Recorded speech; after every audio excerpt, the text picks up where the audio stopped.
mais alegria, meus irmãos queridos, estamos aqui para dar início ao mais um estudo da nossa casa e para isso vamos fazer a leitura do livro Vida Feliz, psicografia de Divaldo Pereira Franco, pelo Espírito Joana de Ângeles.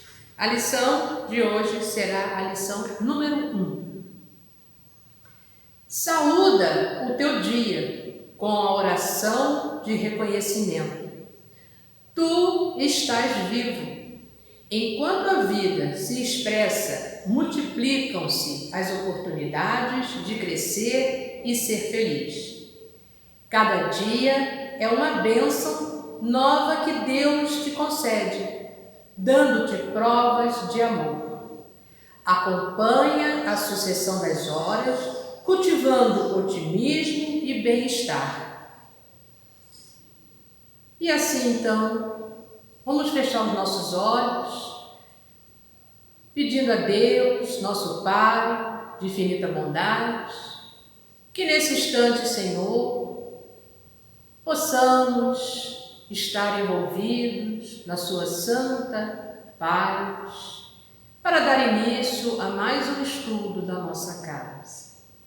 Que essa luz possa percorrer a toda a humanidade e que todos possam receber esse seu infinito amor.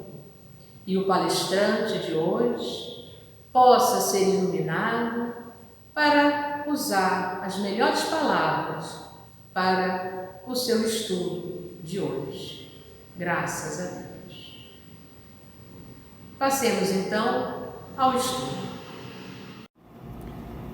Boa noite, queridos. É uma alegria enorme estar aqui junto com vocês mais uma vez, né?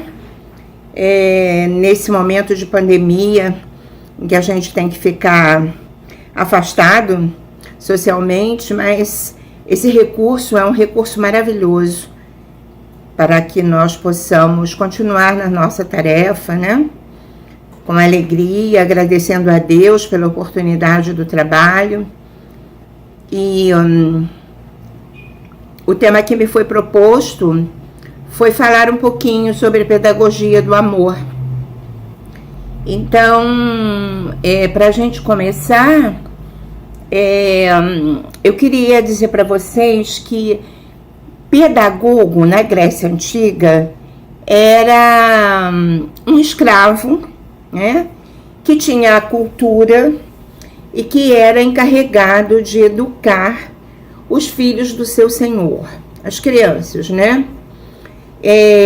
Algumas fontes dizem que Lucas, o nosso evangelista, foi um escravo como esse e que pela sua inteligência ele caiu nas graças do seu senhor, que promoveu então a possibilidade dele estudar medicina e poder se tornar médico, né?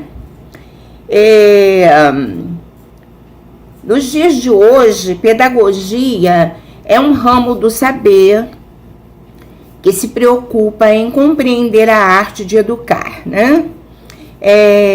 Ela parte do princípio de que a educação é uma atividade estritamente humana e que o seu desenvolvimento se dá através do meio social.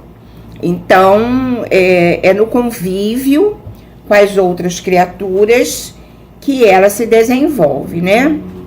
Ninguém melhor que Jesus entendeu isso há mais de 2000 anos atrás, porque ele foi essencialmente um ser social e veio trazer à humanidade as bases da pedagogia do amor. Ele mesmo diz: vós me chamais mestre e senhor. E dizei bem, porque isso realmente eu sou. Essa citação de Jesus se encontra lá em João, no capítulo 13, versículo 13.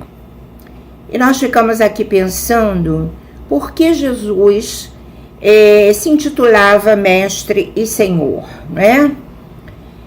Segundo o próprio texto evangélico nos coloca, é porque ele tinha autoridade moral para isso, né? Então, no texto evangélico, lá se encontra, abre aspas, ele ensinava como quem tinha autoridade e não como os escribas, e todos se maravilhavam com o seu ensino. Os escribas eram aqueles que tinham a obrigação de estudar a lei mosaica e ensinar aos seus companheiros, né, aos seus contemporâneos, o que a lei queria dizer. Então, eles eram como que tradutores. E eles se maravilham com Jesus porque Jesus ensinava com uma autoridade muito diferente dos escribas, né? Ele nada escreveu, nós não temos nenhum escrito, né? A não ser através dos ensinamentos que nos chegaram com os evangelhos, né?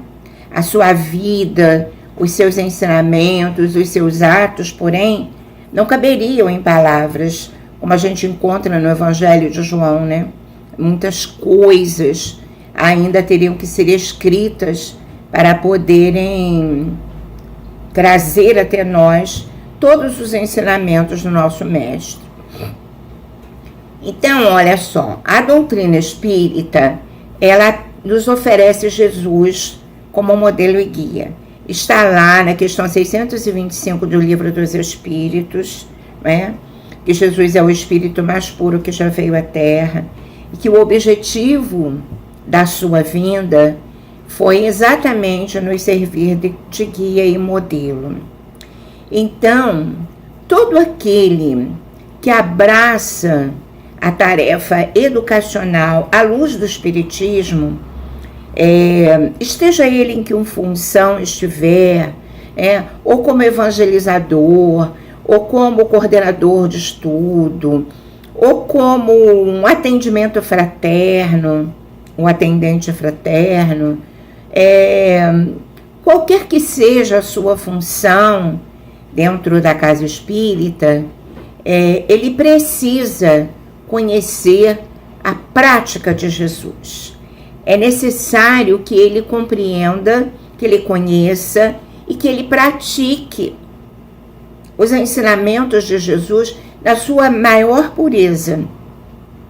Mas mesmo aquele que não abraçou oficialmente essa função, a partir do momento em que ele tem conhecimento da vinda de Jesus, dos objetivos sublimes da sua estada na Terra, e ele, através desses ensinamentos, ele se modifica moralmente, ele também passa a ser um evangelizador, porque através do nosso comportamento, nós vamos servindo de exemplo a qualquer um que conviva conosco.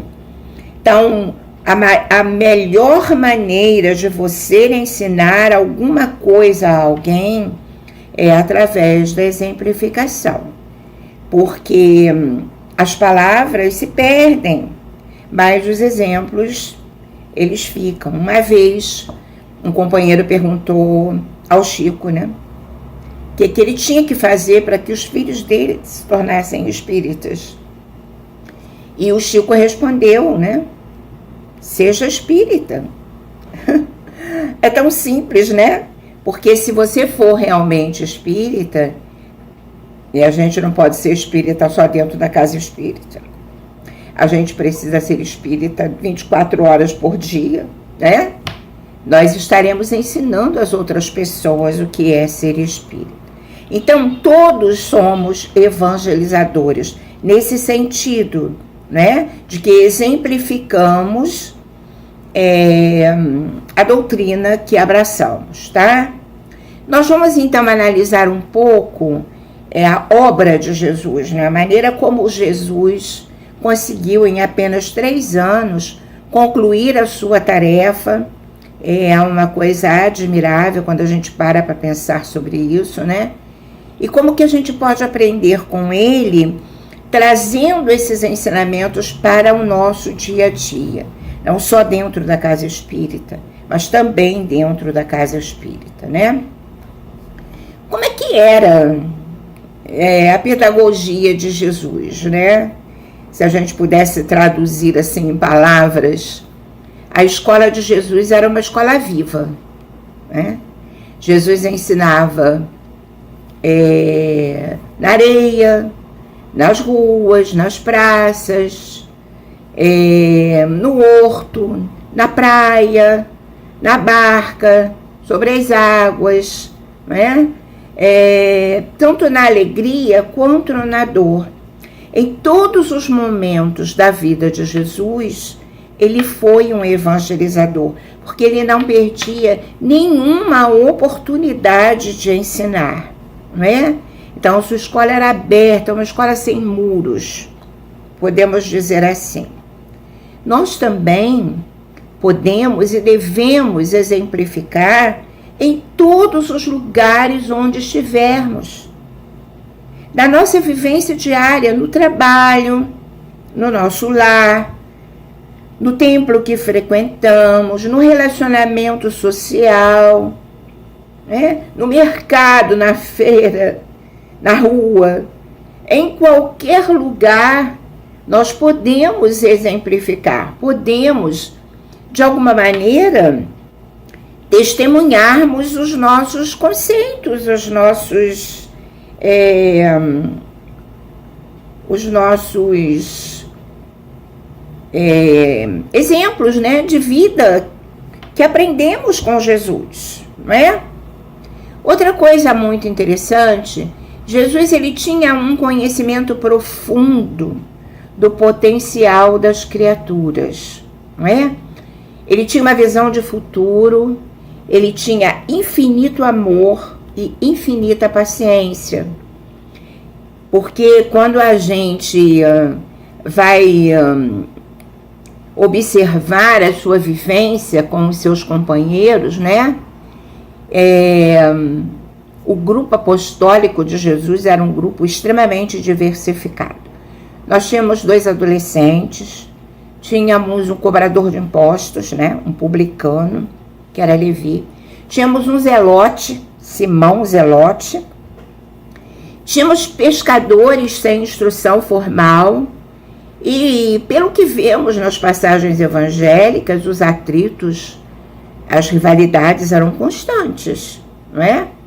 Mas é que Jesus confiava no potencial de cada um e no tempo que iria transformá-los em servos fiéis, não é?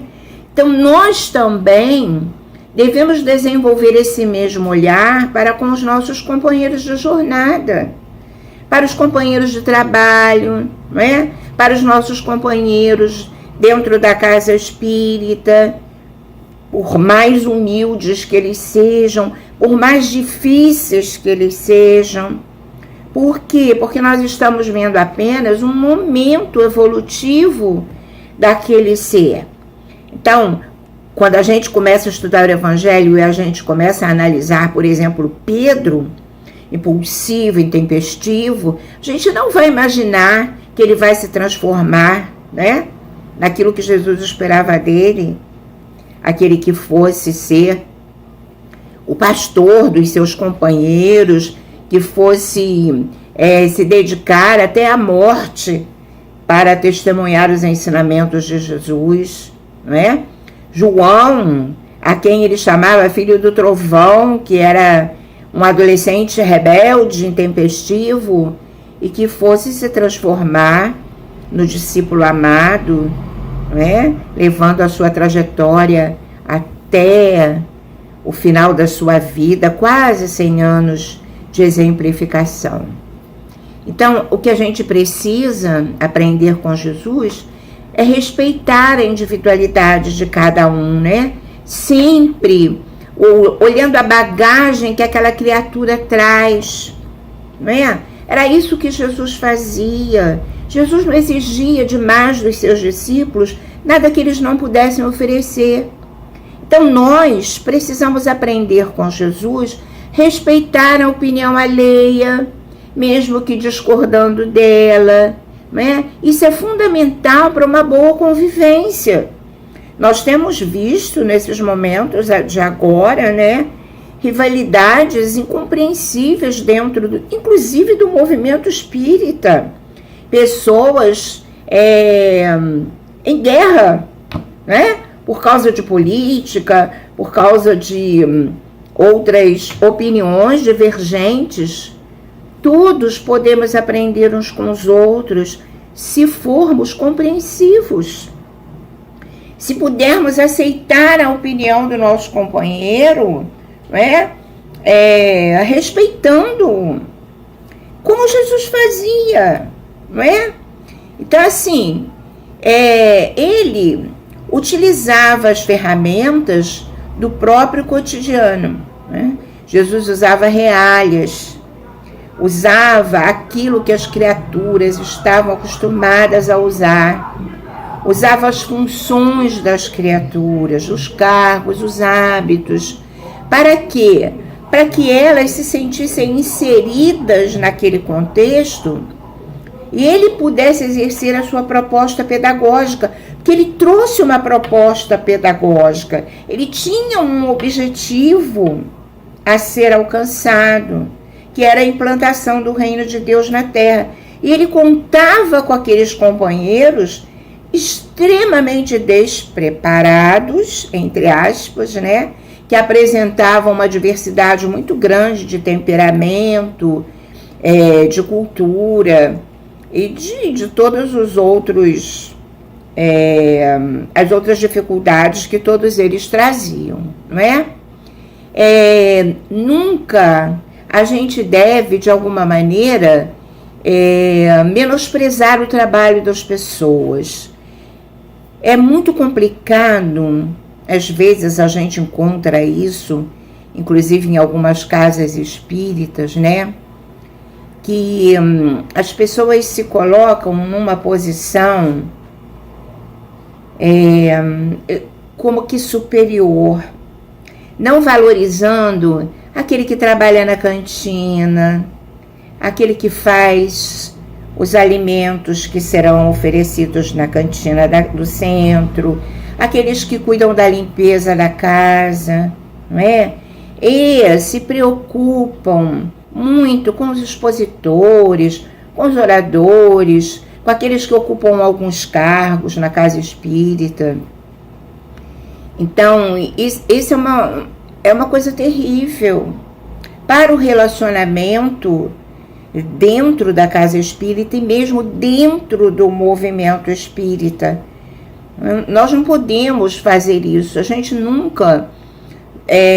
E outra coisa também, Jesus nunca censurava ninguém, né? Jesus corrigia sem censurar. Então, por exemplo, quando a gente vê o episódio da mulher adúltera, né? Em que ela estava sendo acusada daquela maneira tão grave a ponto de quererem matá-la por apedrejamento, né?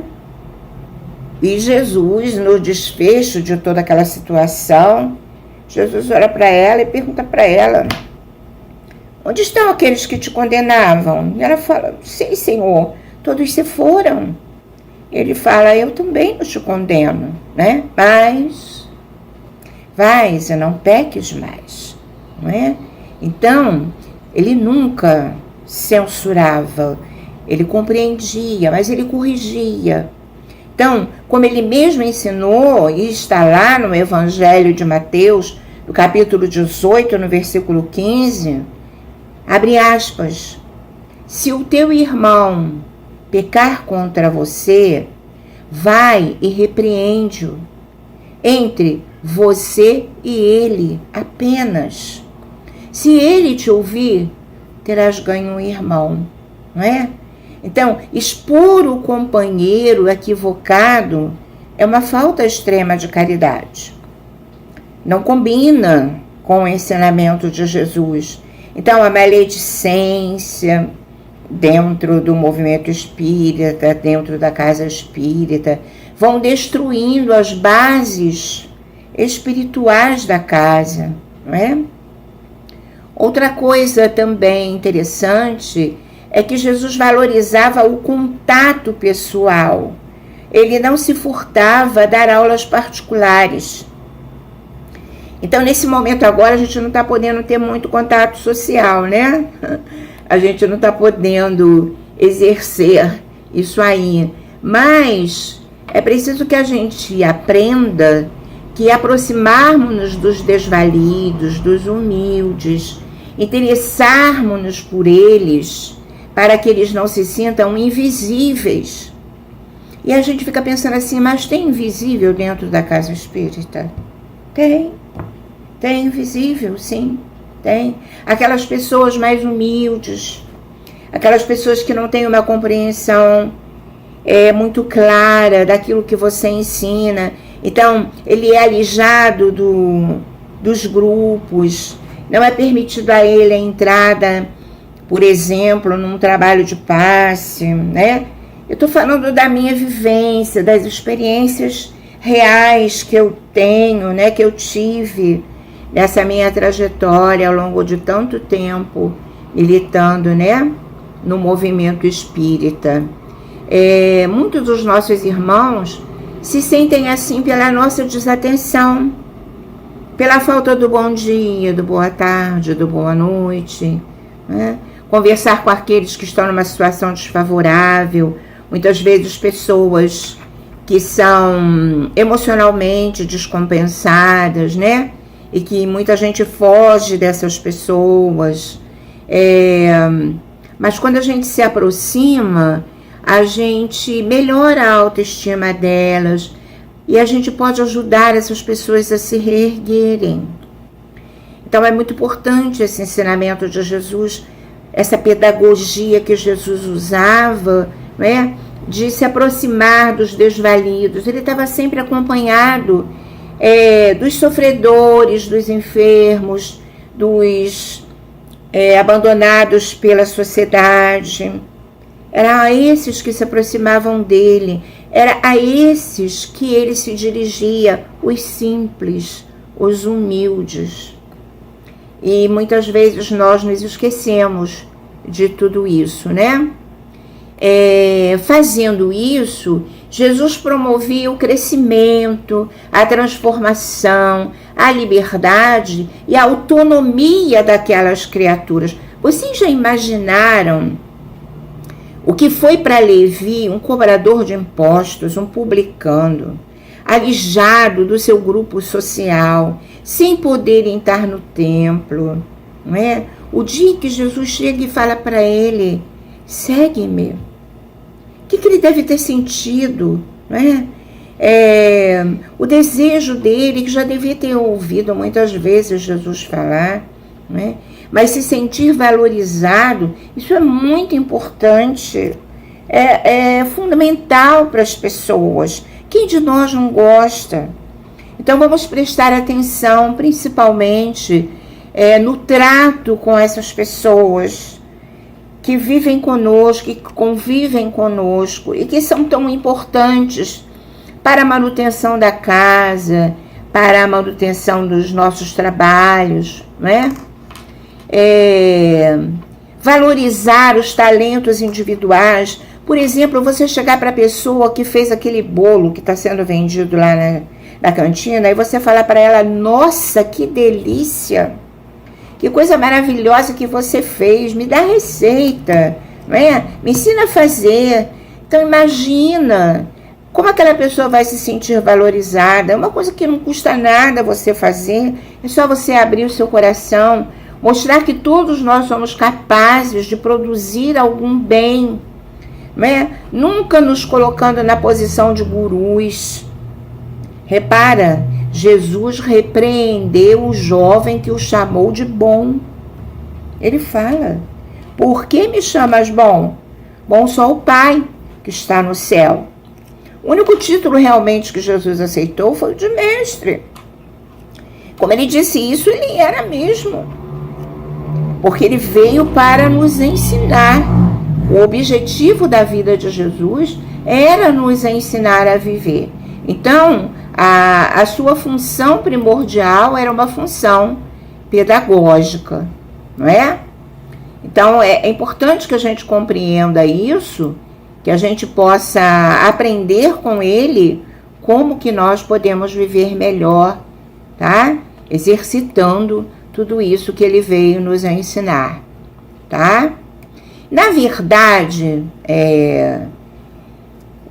a gente nunca pode se envaidecer da posição que a gente ocupa, tá? Porque Jesus nunca se envaideceu da sua posição de mestre. Ao contrário, lavou os pés dos seus discípulos num gesto de extrema humildade. E fala naquele momento da ceia, não é? Quando Pedro fala para ele, mas não, Senhor, o Senhor não vai me lavar. Ele fala, Pedro, agora você não compreende. Mas o que eu estou fazendo agora é para que vocês possam repetir depois. Então, o que ele desejava era isso, que nós nos tornássemos servidores. Que nós pudéssemos compreender que a humildade, ela é fundamental. Então, diante do conhecimento dessa prática que o mestre trouxe para nós, não é para a gente entender, porque todas as funções, né, tudo que a vida nos oferece, né, como uma posição de evidência no movimento espírita, ou mesmo dentro da casa espírita, a gente não pode esquecer da transitoriedade da vida, de tudo que é material, não é? Nós não somos presidente do centro, não somos coordenadores de nada, nós estamos. São coisas provisórias que podem ser executadas por qualquer um dos nossos irmãos. Não é? E muitas vezes a gente se apega a essas funções e se arvora como melhor do que os outros. Não podemos esquecer, Jesus desceu dos páramos celestes para ser na terra um simples carpinteiro. Tá? Então, assim, ele personificou a caridade sublime, tá? Absoluta. Todo o seu ser estava comprometido com o outro, envolvido pela presença divina, viu? E o mais interessante, ele não deu comida, ele não deu dinheiro para ninguém, ele não distribuiu nem roupa, nada. Toda a caridade que Jesus prestou e nos ensinou é espiritual. O que ele doou foi o ouvido, o seu tempo, a sua sabedoria, né? Essa é a verdadeira caridade. Não é que os nossos irmãos não precisem das coisas materiais. Precisam, mas precisam principalmente do nosso amor. Dessa caridade verdadeira que se exterioriza através do nosso ser. Então você pode distribuir 50 bolsas de mantimento, mas se você não coloca amor ali dentro daquela bolsa, para o outro aquilo é uma bênção. Vai matar a sua fome. Mas para você não tem retorno, não é? Porque você está dando coisas que não são suas, que na verdade são de Deus. Porque nós somos apenas usufrutuários e mordomos infiéis, não é? Então, a vivência de Jesus era um livro aberto, diante de todos. Eles liam nos seus olhos, nas suas mãos, na sua compaixão infinita. E ele viveu tudo que ele ensinou, né? Então, a coerência deve ser o lema da nossa vida. Eu vou contar para vocês uma experiência que eu tive na minha profissão, né, de professora. Eu tive um aluno extremamente rebelde. Aquele aluno difícil que todo professor sabe, né? Que tem um comportamento agressivo, questionador. E um dia, cansada, né, de conversar com ele, de chamar atenção, eu fui conversar com ele. Falei para ele, cara, eu tenho que conversar com você. O que está acontecendo com você? Ele falou, professora, isso tudo aí é besteira. Pra quê? Pra quê?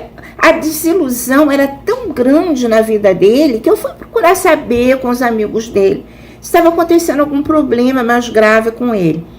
E aí é que eu tive uma surpresa. Ele era um menino espírita, frequentador de mocidade espírita. O pai dele tinha uma função, um cargo dentro da casa espírita. Aí eu fiquei mais surpresa ainda. Eu falei, não é possível, eu vou conversar com ele. Aí eu fui e falei para ele, meu filho, olha só. Eu fiquei sabendo disso. Ele ficou, naquela hora ali, ele, sabe, se sentiu assim, meio agredido. E ele falou para mim, professora, quer saber de uma coisa? A senhora não conhece meu pai lá na casa espírita? Nossa, maravilhoso, mas vai lá em casa. Então, para mim, isso tudo besteira. Nada disso funciona. Então, não havia coerência na vida dessa criatura, a ponto de afastar o seu filho da doutrina, que é como a gente colocou. Como que se ensina um filho a ser espírita? Sendo espírita. Quando? Onde? Em todos os lugares e em todos os momentos, não é? Nós recebemos Jesus de volta nas promessas do Consolador, que para nós é o Espiritismo, é o cristianismo redivivo, não é? E aí a gente fica pensando, o que Jesus quer de nós? Hein? Qual o nosso compromisso diante de tantos ensinamentos que a doutrina nos oferece, dessa compreensão tão profunda que a gente tem de Jesus, não é? Então, ele quer a amorização dos corações, das estruturas sociais, a partir do universo íntimo de cada um, da experiência da conversão, não é?